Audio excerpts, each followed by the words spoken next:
kita sudah bisa belajar di sekolah kita.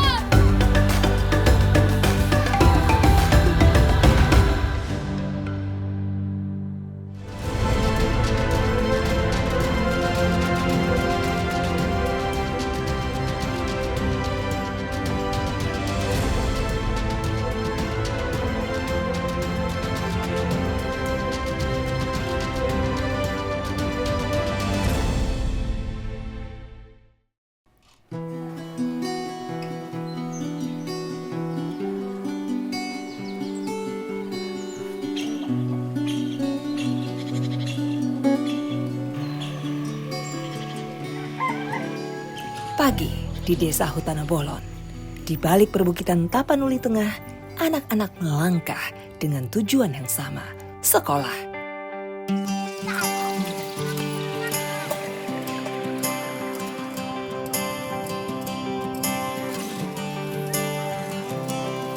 Perkenalkan, nama aku Rifki Edardo Siregar.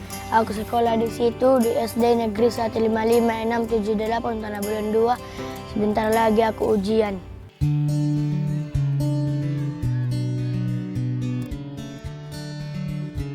Di bawah naungan tenda darurat, binar-binar mata kecil memancarkan keteguhan. Selamat pagi untuk kita semua, Nak. Apalagi saat mereka mendengar pengumuman dari ibu kepala sekolah. Mulai hari ini kita sudah bisa belajar di sekolah kita. Bu, betul Bu, kita sudah boleh pindah Bu. Betul, Nakku. Semangat untuk kita semua.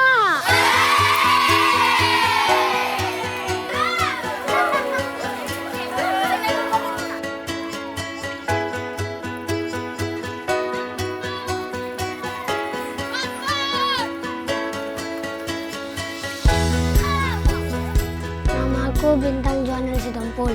Aku senang sekolahku sudah bersih.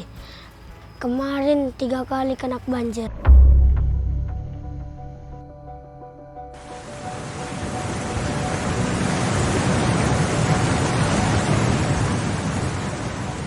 Akhir November 2025, cuaca ekstrim melanda Pulau Sumatera, memicu bencana banjir dan longsor di 3 provinsi sekaligus. Aceh, Sumatera Barat, dan Sumatera Utara. Hujan dengan intensitas tinggi turun tanpa henti. Sungai meluap, tebing runtuh, dan permukiman warga terendam. Di Kabupaten Tapanuli Tengah, banjir bandang dan tanah longsor menerjang 6 desa di Kecamatan Tuka. Satu di antaranya adalah Desa Hutana Bolon. SDN 155678 Hutana Bolon 2 tak luput dari dampaknya.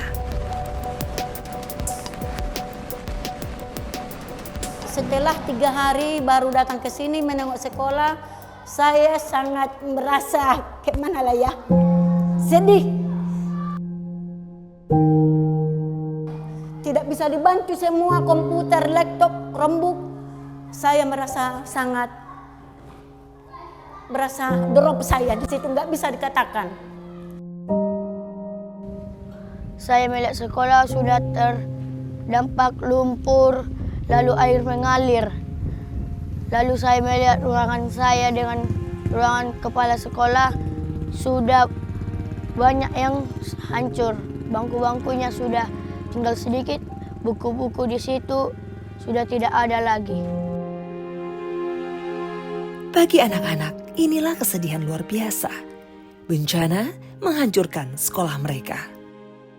Sempat terselip rasa takut bencana akan menghentikan langkah mereka. Namun harapan mulai tumbuh. Kementerian Pendidikan Dasar dan Menengah mendirikan tenda darurat. Tenda ini menjadi ruang aman bagi anak-anak untuk melanjutkan pendidikan sambil menunggu sekolah mereka selesai diperbaiki.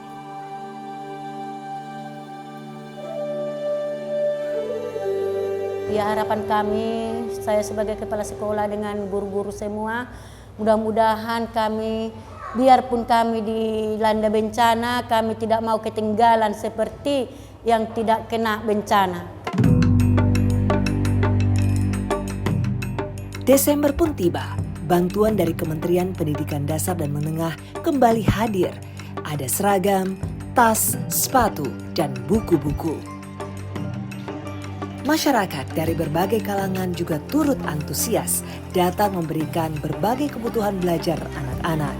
Sontak, senyum di wajah-wajah kecil ini pun mengembang. Binar mata mereka kembali hadir.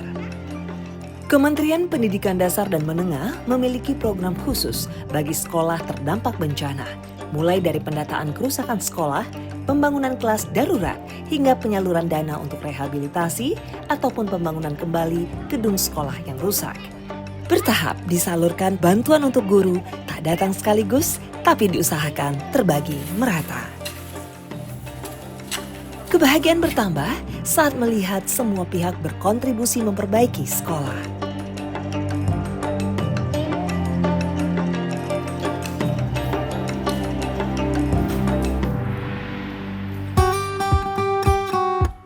Dua bulan belajar di tenda darurat dan menumpang di sekolah lain, akhir Januari 2026, para siswa gembira.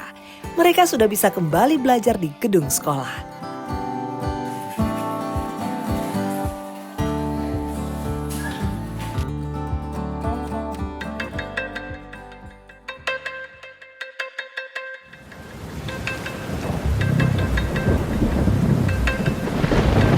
Namun kebahagiaan itu ternyata hanya sementara.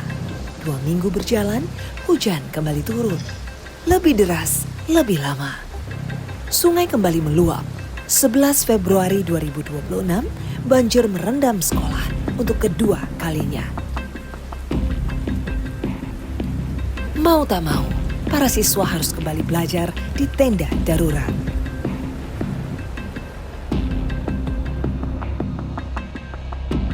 Waktu pindah di sekolah darurat, perasaanku tidak suka karena panas dan tidak terlalu fokus kepada pelajaran yang di sekolah seperti biasa.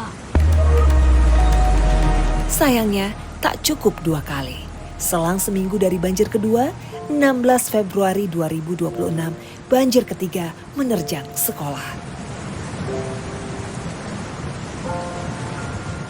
Sempat anak-anak ini mak trauma, nggak mau dia melihat apa di peluknya ibu. Kami nggak mau belajar bu, takut kayu semua, batu semua. 7 hari aku sering terbayang-bayang ke bawah mimpi air besar.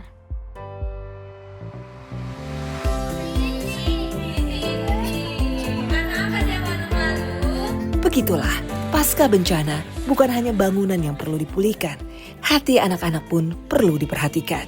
Relawan datang berusaha menghibur dan mengembalikan semangat mereka.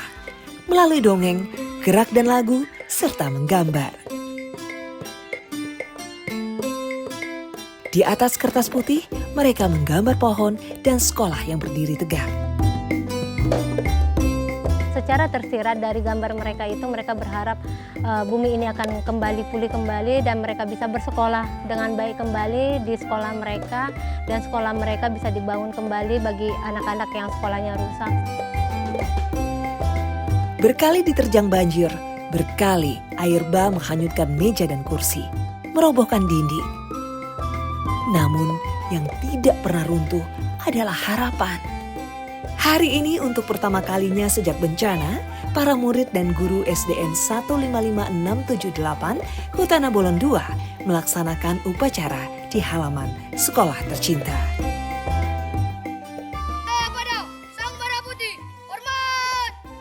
Hari ini kami sudah sangat merasa gembira walaupun mobiler kami masih kurang, itu nanti masih ada yang bisa membantu, dana-dana bos sedikit, dan ada bantuan bisa kami pergunakan anakku di sekolah ini. Kami sangat gembira sekarang. Bencana sempat membuat semangat goyah, hati pun patah.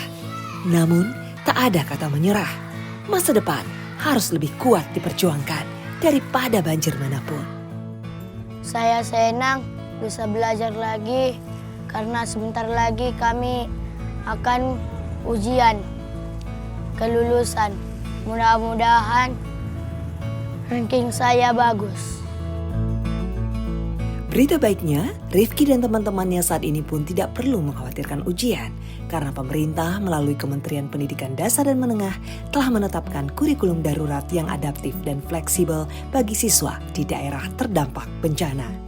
Salah satunya adalah kebijakan ujian dan asesmen yang mulai diberlakukan pada 5 Januari 2026. Jadi karena sekolahku sudah bersih, aku mau makin semangat belajar karena aku mau menggapai cita-citaku menjadi tentara agar bisa membantu sekolah agar cepat bersih jika ada banjir. Selama ada langkah kecil yang berjalan setiap pagi ke sekolah, Desa Hutana Bolon akan terus punya alasan untuk bangkit. Bersama kita pastikan mereka tidak sendiri.